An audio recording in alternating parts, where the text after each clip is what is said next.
வணக்கம். நான் உங்கள் அன்பான சயின்டிபிக் வேதிக் அஸ்ட்ராலஜர் அஸ்ட்ரோரஞ்சி பேசுகிறேன். நல்லது நினைப்போம், நல்லதே நடக்கும். தொடர்ந்து நம்மளுடைய வீடியோஸ்லாம் பார்த்துட்டு இருப்பீங்க நம்புறேன். சயின்டிபிக் வேதிக் அஸ்ட்ராலஜி முறையில் இந்த ஒளி தத்துவம் எப்படி நம்ம கர்மா, பூர்வ ஜென்ம கர்மா வந்து நம்மளோட வாழ்க்கையில சம்பவங்களாக, சாதகமான சம்பவங்களாகவும் சாதகமற்ற சம்பவங்களாகவும் எப்படி உருவெடுக்கிறதுங்கிறது துல்லியமாக நம்ம ஒரு வீடியோலையும் பார்த்துட்டு இருக்கோம். அந்த அடிப்படையில் இந்த வீடியோவில் நம்ம என்ன பார்க்க போறோம்னா, கன்னி ராசிக்காரர்களுக்கு 2025-26 எத்தகைய ஒரு ஆண்டாக வரப்போகிறது, ஒரு பலாபலன்கள் நிறைந்த ஒரு ஆண்டாக கன்னி ராசிக்காரர்களுக்கு இருக்க போகிறது. நம்ம கொஞ்சம் டீட்டெயிலாக பார்க்க போறோம். அதுக்கு முன்னாடி நம்மளோட சேனல் ஃபர்ஸ்ட் டைம் வரவங்க சப்ஸ்கிரைப் பட்டன் கிளிக் பண்ணுங்க. உங்களுக்கு பிடித்த வீடியோஸ் வந்து ஃப்ரெண்ட்ஸ் அண்ட் ரிலேட்டிவ்ஸ்க்கு ஷேர் பண்ணுங்க. இப்போ பார்த்தீங்கன்னா கன்னி ராசிக்கு 2025-26 எப்படி இருக்கும் போதுன்னு பார்க்கும்போது, அதுக்கு முன்னாடி முதல்ல எப்போ பயிற்சி ஆகுதுன்னு தெரிஞ்சுக்கலாம். இப்போ பார்த்தீங்கன்னா கன்னியில கேது இருக்கிறார், ராசிக்குள்ளேயே கேது இருக்கார், 7ஆம் இடத்துல ராகு இருக்கார், 6ஆம் இடத்தில் சனி இருக்கிறார், குரு வந்து 9ஆம் இடத்துல இருந்து ராசியை பார்த்துட்டு இருக்கார். இப்ப நம்ம பேச அதாவது 2025 மார்ச் வரைக்கும் இத்தகைய ஒரு கிரக நிலைகள் உண்டு. 25 மார்ச் எண்டு ஏப்ரல் மாதம்னா பாத்தீங்கன்னா 3 பயிற்சிகள் நடக்கிறது. குரு பயிற்சி, ராகு கேது பயிற்சி, சனி பயிற்சி.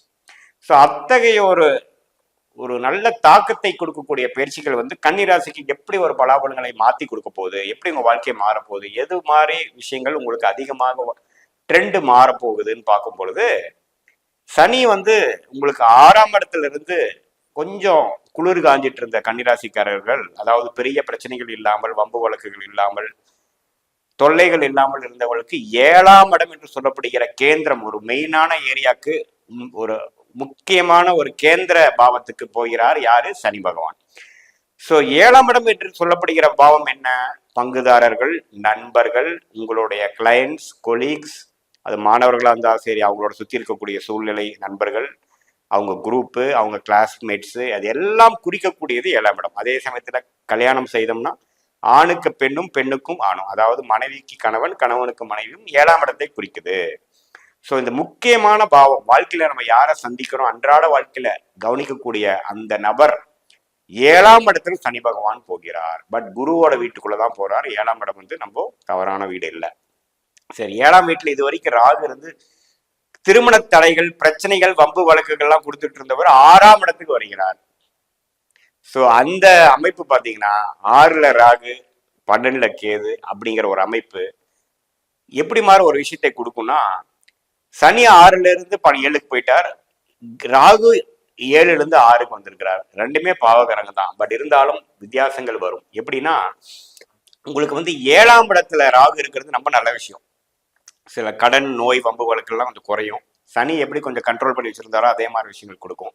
ஆனா 7ஆம் இடத்து ஆக்டிவிட்டி அதிகமாயிடும். எது மாதிரி கொடுக்கும் அப்படின்னா, உங்களுடைய அந்த பங்குதாரர்கள், நண்பர்கள், மனைவி, கணவன், திருமணஸ்தானத்துல வந்து சனி வருவது பாத்தீங்கன்னா சில தடைகளை கொடுக்கும். எப்படின்னா சில பிரச்சனைகளும் கொடுக்கும்.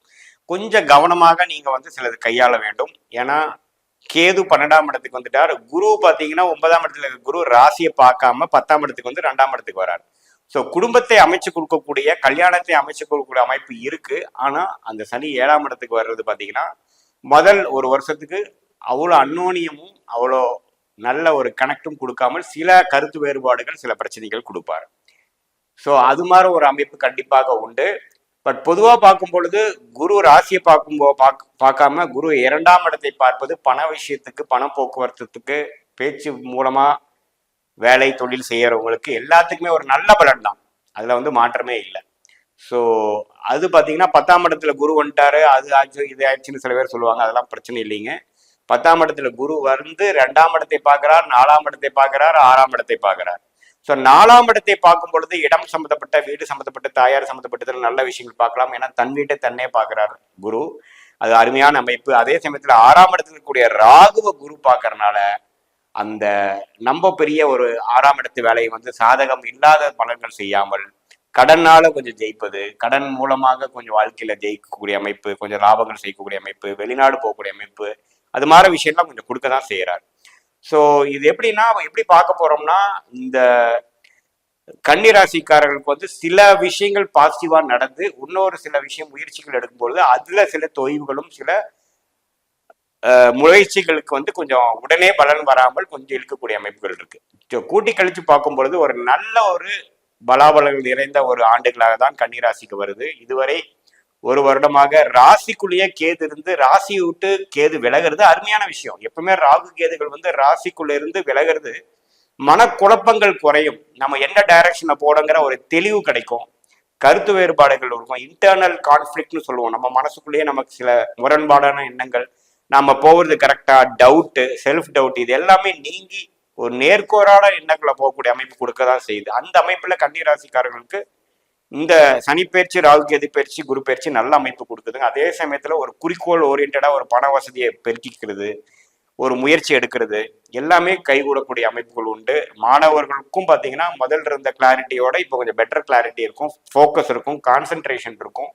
இல்லத்தரசிகளுக்கும் பார்த்தீங்கன்னா 7ஆம் இடத்துல இருக்கிற ராகு பார்த்தீங்கன்னா கணவரோட கனெக்ட் பண்ண முடியாம ஒரு கருத்து வேறுபாடோட ஈகோ இஷ்யூஸ்ல இருக்கிறதெல்லாம் கொஞ்சம் தணிஞ்சு, இன்லாஸு மாமனார் மாமியார்களால சில பிரச்சனைகள்லாம் கொஞ்சம் நினைஞ்சு கொஞ்சம் தனித்து பிரச்சனை இல்லாத வாழ்க்கை வாழக்கூடிய அளவுக்கு ஒரு நல்ல மாற்றம் தெரியும். ஒரு தனி கொடுத்தன போகிறது அல்லது சில பிரச்சனைகள் விலகிறது, தேவையில்லாதவங்க வந்து வாழ்க்கையை விட்டு விலகி போயிட்டாங்க, பிரச்சனை இல்லைங்கிற மாதிரி அதே நடக்கக்கூடிய அமைப்புகள் கண்டிப்பாக கன்னிராசிக்காரர்களுக்கு உண்டு.